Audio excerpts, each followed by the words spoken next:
Hello student, आज हम पढ़ेंगे चैप्टर नंबर 13 की प्रश्नावली 13.2 का क्वेश्चन नंबर 5। इसमें कहा गया है कि एक बर्तन एक उल्टे शंकु के आकार का है। एक बर्तन है वो किस आकार का है? उल्टे शंकु के आकार का है। इस तरीके से एक बर्तन है उल्टे शंकु के आकार का, ये बर्तन है। कहा है इसकी त्रिज्या जो इसके ऊपरी सिरा आकार का है, इसकी ऊंचाई कितनी? 8 सेंटीमीटर है। और इसके ऊपरी सिरा जो खुला हुआ है कि त्रिज्या 8 सेंटीमीटर है। इस शंकु की जो ऊंचाई है, शंकु की ऊंचाई दी हुई है। हमें कैसे लिखेंगे? h से लिख देंगे। h बराबर कितनी? 8 सेंटीमीटर दे रखी है। उसके बाद में त्रिज्या दे रखी, त्रिज्या को कैसे लिखेंगे? r से लिख देंगे। r बराबर कितना दे रखा है? 5 सेंटीमीटर। अब क्या कहा? यह ऊपर तक पानी से भरा हुआ है। इसमें पूरा क्या पाया? पानी से भरा हुआ है, पूरा फुल पानी से ऊपर तक भरा हुआ है पानी से। आगे क्या कहा? जब इस बर्तन में शीशे की कुछ गोलियां, जिनमें प्रत्येक 0.5 त्रिज्या वाला एक गोला है। अब छोटी छोटी गोलियां, ये गोलियां हैं शीशे की, कांच की गोलियां बनी हुई हैं, और इसे क्या करे? डाली जाती हैं। इस गोले को इसके अंदर डाल रहे हैं। इसमें से भरे हुए पानी का 1/4 भाग बाहर निकल जाता है। जब ये गोले हम डालते हैं इसमें, तो इसमें क्या होता है? पानी का 1/4 भाग, अगर ये 4 लीटर का तो 1 लीटर पानी इसमें बाहर निकल जाता है। क्या कहा? बर्तन में डाली गई शीशे की गोलियों की संख्या ज्ञात कीजिए। अभी कह रहा है कितनी गोलियां डालें कि इसका 1/4 पानी बाहर निकल जाए। तो माना डाली गई गोलियों की संख्या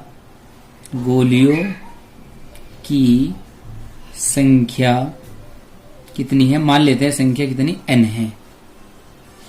और इसकी गोले की त्रिज्या कितनी दे रखी? गोले की त्रिज्या हमने शंकु की त्रिज्या को r से लिखा, तो गोले की त्रिज्या कैसे लिख लें? कैपिटल R से। वो कितना है? 0.5 सेंटीमीटर है। उसके बाद में क्या करेंगे? क्योंकि गोली डालने से आयतन क्या हुआ? पानी बाहर निकला। कितना बाहर निकला? 1/4। कितनी गोली डाली? n। तो जो n गोलियों का आयतन होगा वही कितना होगा? 1/4 पानी का आयतन होगा, 1/4 शंकु का आयतन होगा। यहां लिखें गोलियों का आयतन। कितनी गोलियों का? n गोलियों का आयतन बराबर होगा 1/4 शंकु का आयतन। शंकु के आयतन का 1/4 पानी बाहर निकल जाता है, तो इसलिए क्या होगा? 1/4 शंकु का आयतन किसके बराबर होगा? n गोलियों के आयतन के। n गुना गोलियों का आयतन होता है, गोली यानी गोला 4/3 पाई बड़े R की घात 3 बराबर 1/4। शंकु का आयतन होता है 1/3 pi small r square into h। Small r लिख रखी इसकी त्रिज्या। अब हमें निकालना n, तो n निकालना है तो n को अकेला कर लेंगे। यहाँ पे 1/4 गुणा 1/3 पाई r स्क्वायर, h के नीचे अपोन में आ जाएगा 4/3 पाई r की घात 3। यहाँ इसके भी नीचे 3 है, इसके भी नीचे 3 है। इस 3 से इस 3 को काट देंगे। यहाँ n बराबर कितना आ जाएगा? ये 4 नीचे आ जाएगा, तो ऊपर क्या होगा? पाई से पाई कट गया। r का मान कितना रखेंगे? r कितना दे रखा? 5 गुणा 5 2 घात है इंटू h की जगह कितना लिखेंगे? 8। और ये 4 नीचे आ जाएगा। यहाँ क्या लिखेंगे? 4 गुणा 4 और स्मॉल r की जगह 0.5 गुणा 0.5 कितना हो जाएगा? गुणा 0.5। 3 बार गुणा हो जाएगी, 3 घात है। उसके बाद में 4 से काट देंगे, 4 दूनी 8। फिर इस 2 से काट देंगे, 2 दूनी 4। अब यहाँ पॉइंट है 3, इसमें एक अंक के बाद में यहाँ पॉइंट है, एक अंक के बाद में यहाँ पॉइंट है, एक अंक के बाद में यहाँ पॉइंट है। अगर पॉइंट हटाना 3 जीरो मतलब कि 1000 से नीचे गुणा कर देंगे, 1000 से ही क्या कर देंगे? हम ऊपर गुणा कर देंगे। तो n बराबर कितना आ जाएगा? 5 गुणा 5 गुणा 1000 और नीचे कितना है? 2। और जब इनमें 1000 से गुणा करेंगे तो इन सबके पॉइंट हट जाएंगे। 1 0 से इसका पॉइंट हट जाएगा, 1 0 से इसका पॉइंट, 1 0 से इसका पॉइंट। 5 गुणा 5 गुणा 5, इस 5 से 5 कट जाएगा, इस 5 से 5 कट जाएगा। और नीचे कितना हो जाएगा? n बराबर नीचे कितना हो जाएगा? ऊपर हो जाएगा 1000 और नीचे कितना हो जाएगा? 2 पंजे 10। 1 0 से 1 0 कट गई, तो गोलियों की संख्या कितनी आ गई? 100। ये क्या है? हमारी गोलियों की संख्या। डाली गई गोलियों की संख्या बराबर कितनी हो जाएगी? 100। आंसर। नेक्स्ट रही क्वेश्चन नंबर 6। ऊंचाई 220 सेंटीमीटर और आधार व्यास 24 सेंटीमीटर वाले एक बेलन जिस पर ऊंचाई 60 सेंटीमीटर और त्रिज्या 8 सेंटीमीटर वाला एक अन्य बेलन अध्यारोपित है से लोहे का स्तंभ बना है। इस स्तंभ का द्रव्यमान ज्ञात कीजिए, जबकि दिया है कि 1 सेंटीमीटर की घात 3 लोहे का द्रव्यमान लगभग 8 ग्राम होता है और पाई का मान 3.14 लीजिए। तो क्या कहा, एक बेलन है, उसकी ऊंचाई कितनी है भाई, 220 सेंटीमीटर है बेलन की ऊंचाई। ये एक बेलन है, इसकी ऊंचाई कितनी दे रखी है हमें, 220 सेंटीमीटर दे रखी है। बेलन की ऊंचाई, बेलन की ऊंचाई कितनी दे रखी, 220 सेंटीमीटर। आगे क्या कहा गया, इसके ऊपर एक दूसरा बेलन और रखा हुआ, ये एक बेलन और रखा हुआ है सी के ऊपर। इसकी ऊंचाई कितनी है, 60 सेंटीमीटर। तो दो ऊंचाई आएगी। पहले वाले बेलन की ऊंचाई कैसे लिख देंगे, h1 से। h1 बराबर कितना हो जाएगा, 220 सेंटीमीटर हो जाएगा। और इसकी व्यास दे रखा उस बेलन का, ये नीचे वाले बेलन का व्यास कितना दिया है, 24 सेंटीमीटर। तो इसकी त्रिज्या निकाल लेंगे। त्रिज्या को ऐसे लिख देंगे, r1 से लिख देंगे, क्योंकि दूसरे वाले की त्रिज्या भी दी हुई है। तो 24 का आधा करेंगे, कितना आ जाएगा, 12 सेंटीमीटर आ जाएगी। इस नीचे वाले बेलन की त्रिज्या आ जाएगी। अब नेक्स्ट देखेंगे क्या कहा, दूसरे बेलन की ऊंचाई, जो ऊपर बेलन रखा हुआ है छोटा बेलन, छोटे बेलन की ऊंचाई इसे लिख देंगे कैसे, h2 से। h2 बराबर कितना हो जाएगा, 60 सेंटीमीटर। और इसकी त्रिज्या कितनी दी है, त्रिज्या बराबर कैसे लिखेंगे, r1 से पहले की लिख दे, इसे r2 से लिख देंगे, बराबर कितनी, 8 सेंटीमीटर। अब हमें पहले क्या निकालना, से लोहे का स्तंभ का द्रव्यमान निकालना। तो द्रव्यमान निकालने से पहले हमें क्या निकालना पड़ेगा, कितने सेंटीमीटर क्यूब है वो, यानी इसका आयतन कितना है। तो क्या निकालेंगे, स्तंभ का आयतन।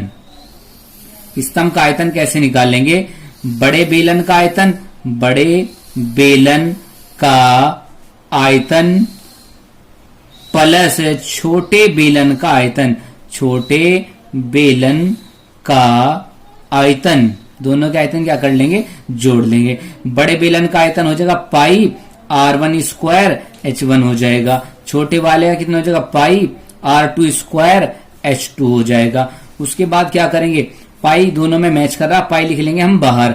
यहाँ पे कितना हो जाएगा, r1 स्क्वायर h1 प्लस यहाँ पे कितना हो जाएगा, r2 स्क्वायर h2 हो जाएगा। यहाँ पे पाई का मान कितना, 3.14 रख देंगे। यहाँ पे r1 का मान कितना, 12 गुणा 12, h1 की जगह कितना, 220 प्लस r2 की जगह कितना लिखेंगे, 8 गुणा 8 और h2 की जगह कितना लिखेंगे, 60। उसके बाद में गुणा कर लेंगे, 3.14 गुणा 12 की 12 में करेंगे कितना आ जाएगा, 144 गुणा 220 और प्लस 8 की 8 में करेंगे कितना आ जाएगा, 64 गुणा 60। यहाँ 3.14 रहेगा गुणा 144 की 220 में गुणा कर लेंगे या 22 में कर लेंगे तो कितना आ जाएगा, 31,680 आ जाएगा। प्लस ऐसे ही इसकी गुणा करेंगे 3,840 आ जाएगा, बराबर 3.14 गुणा इन दोनों को जोड़ लेंगे तो 35,520 आ जाएगा। अब उसके बाद में क्या करेंगे, 3.14 की गुणा 35,520 में कर लेंगे, 1,11,532.80 आ जाएगा। इतना क्या आएगा, ये सेंटीमीटर की घात 3 आ जाएगा। उसके बाद में हमें क्या निकालना है, द्रव्यमान। इन्होंने बताया 1 सेंटीमीटर घात 3 का जो द्रव्यमान है वो 8 ग्राम है। तो स्तंभ का द्रव्यमान निकाल लेंगे। स्तंभ का द्रव्यमान किसके बराबर हो जाएगा, हमें पता 1 सेंटीमीटर क्यूब का वजन कितना, 8 ग्राम है। तो इसमें 8 से गुना कर देंगे, 8 गुना 1,11,532.80। जब इसमें गुणा करेंगे तो कितना आ जाएगा, 8,92,262.40 आ जाएगा। उसके बाद में क्या करेंगे, ये क्या में होगा, ग्राम में होगा। हमें क्या में निकालना है, किलोग्राम में। ये बहुत बड़ी संख्या आ गई तो इसे क्या कर लेंगे, किलोग्राम में कन्वर्ट कर लेंगे। 1 किलो में कितने ग्राम हो, 1000 ग्राम हो। जब इसे 1000 से भाग देंगे, 8,92,262.40 को कैसे भाग देंगे, 1000 से, तो ये क्या में बन जाएगा, किलोग्राम में बन जाएगा। तो 3 जीरो है, 0.3 अंक पहले और लग जाएगा। तो यहाँ कितना हो जाएगा, 892.2624 जीरो लिखो नहीं लिखो, इतना क्या आ जाएगा किलोग्राम। अगर हम इसे लिखना चाहे तो पॉइंट के 2 अंकों तक भी लिख सकते हैं। अगर यहाँ 5 या 5 से बड़ी संख्या होती तो इसमें एक बढ़ा देते, नहीं है तो इसे ऐसे भी लिख सकते हैं 892.26 kg, ये भी लिखा जा सकता है इसे आंसर। पॉइंट के बाद में 2 डिजिट तक हम आंसर लिख सकते हैं इस तरीके से। अब हम करें क्वेश्चन नंबर 7। एक ठोस में ऊंचाई 120 सेंटीमीटर, त्रिज्या 60 सेंटीमीटर वाला एक शंकु सम्मिलित है जो 60 सेंटीमीटर त्रिज्या वाले एक अर्धगोले पर आरोपित है। एक क्या है, एक क्या है, शंकु है। ये शंकु बताया, इसकी ऊंचाई कितनी दे रखी है हमें, 120 सेंटीमीटर दे रखी, जो क्या है 60 सेंटीमीटर त्रिज्या वाले किसके ऊपर रखा हुआ है, अर्धगोले के ऊपर रखा हुआ है। इस ठोस को पानी से भरे एक लंबवते बेलन में इस प्रकार डाल दिया जाता है कि यह बेलन की तली को स्पर्श करता है। और यदि बेलन की त्रिज्या 60 है और इनकी भी त्रिज्या कितनी है, 60 है, यानी कि क्या करेगा, वो साइडों से भी क्या करेगा, टच करेगा। और तली को भी क्या कह रहा है, तली को भी टच कर रहा है, इसकी बेलन की तली को टच कर रहा है। अब आगे बताया कि इसकी त्रिज्या भी कितनी है, 60 सेंटीमीटर है। इसकी ऊंचाई कितनी दी हुई है बेलन की, इसकी बेलन की जो ऊंचाई है वो कितनी है, 180 सेंटीमीटर है। तो कह रहा बेलन में शेष पानी का, ये जो पानी शेष बच गया, यहाँ पूरा भर रहा था, अब शेष कितना पानी बच गया, तो ये निकालना है कितना पानी शेष बचा। इस पानी का हमें क्या निकालना है, आयतन निकालना है। तो क्या करेंगे, सबसे पहले लिखेंगे ऊंचाई किसकी, शंकु की ऊंचाई। शंकु की ऊंचाई कैसे लिख देंगे, शंकु की ऊंचाई को h1 से लिख देंगे, क्योंकि इसमें बेलन की ऊंचाई भी है, शंकु की भी है। तो बेलन की ऊंचाई 120 सेंटीमीटर हो जाएगी। त्रिज्या सबकी समान है तो इसलिए r से लिख देंगे, त्रिज्या सबकी समान है, r बराबर कितनी हो जाएगी, 60 सेंटीमीटर हो जाएगी। अब बेलन की ऊंचाई लिख लेंगे, बेलन की ऊंचाई, इसे h1 से लिखा शंकु को, तो इसे कैसे लिख देंगे हम, h2 से लिख देंगे। h2 बराबर कितना हो जाएगा, 180 सेंटीमीटर हो जाएगा। अब हमें क्या निकालना है, हमें क्या निकालना है, इसका पूरे बेलन का आयतन और माइनस कर देंगे इन दोनों का आयतन, क्योंकि हमें शेष पानी का निकालना, शेष पानी का। तो शेष पानी का आयतन कैसे निकालेंगे, बेलन के आयतन में से बेलन का आयतन माइनस क्या करेंगे, बेलन के आयतन में से माइनस कर देंगे किसका, शंकु का आयतन, शंकु का आयतन, और माइनस कर देंगे किसका, अर्धगोले का आयतन। अर्धगोले का आयतन भी क्या कर देंगे, माइनस कर देंगे दोनों का आयतन।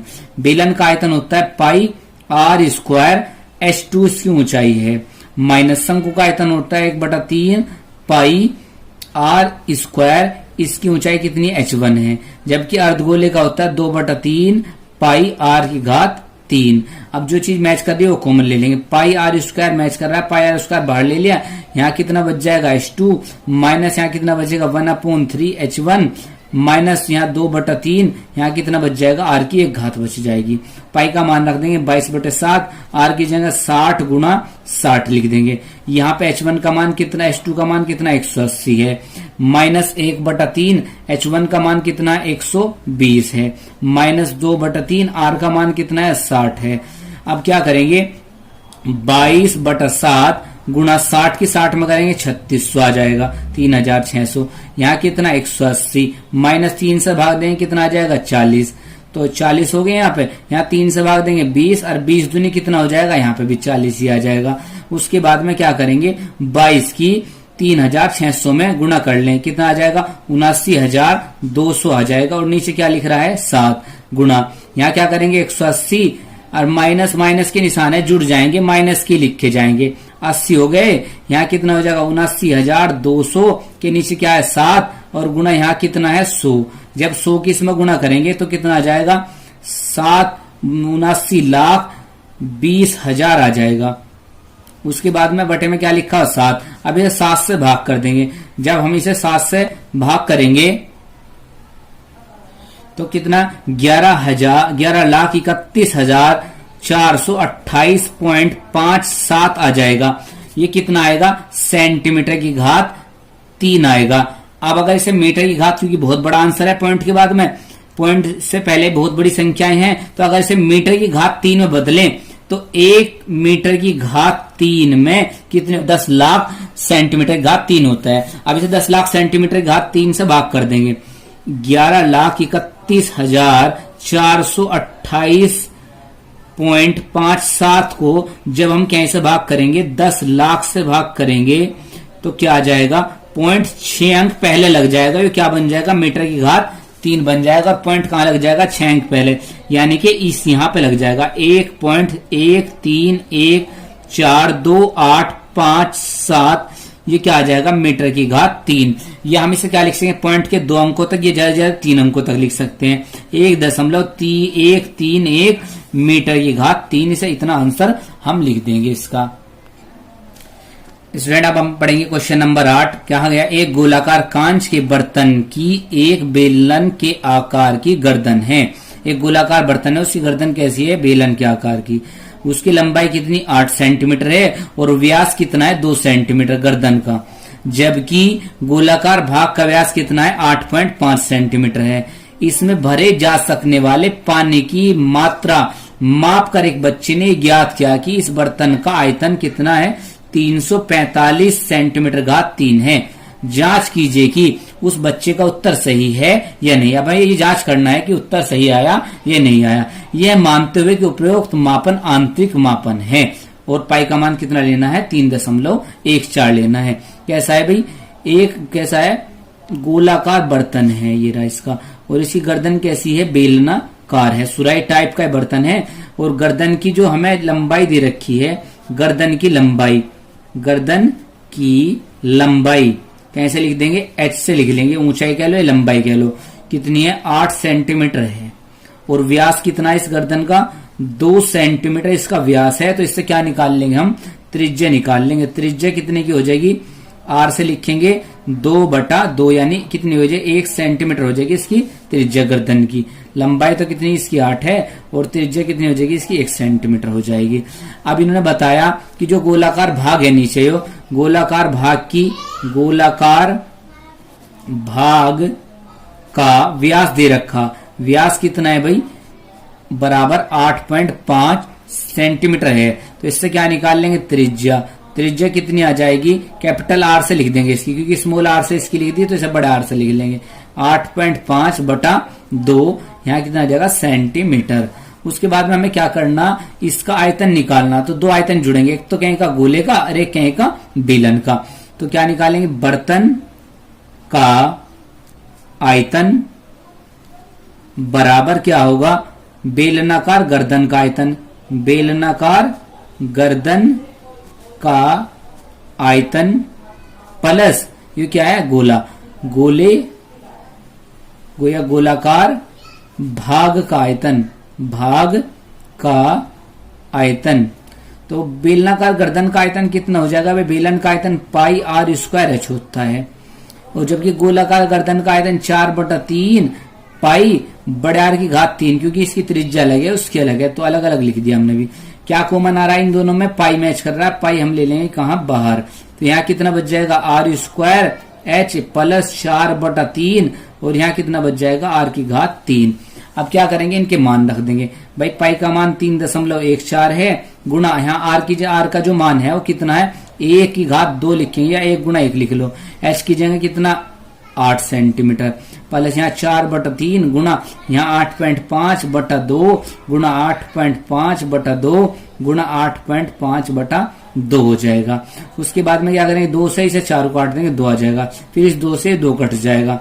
उसके बाद क्या करेंगे, 3.14 जो का तो आ जाएगा, गुणा यहाँ कितना हो जाएगा, 8 ही का 8 हो जाएगा, प्लस जब 8.5 की 8.5 में करेंगे तो 72.25 आ जाएगा, गुणा यहाँ कितना 8.5 लिखा हुआ है, और नीचे 3 दूनी कितना हो जाएगा, 6 हो जाएगा, बराबर यहाँ 3.14 गुणा इसमें क्या करेंगे, ये 8 प्लस 72.25 की 8.5 में करेंगे तो 614.125 आ जाएगा, और नीचे क्या है, 6 है। उसके बाद क्या करेंगे, 3.14 गुणा इन दोनों क्या करेंगे, एलसीएम ले लेंगे। एलसीएम कितना आ जाएगा, 6 8 कितना हो जाएगा, 48 प्लस 614.125 हो जाएगा।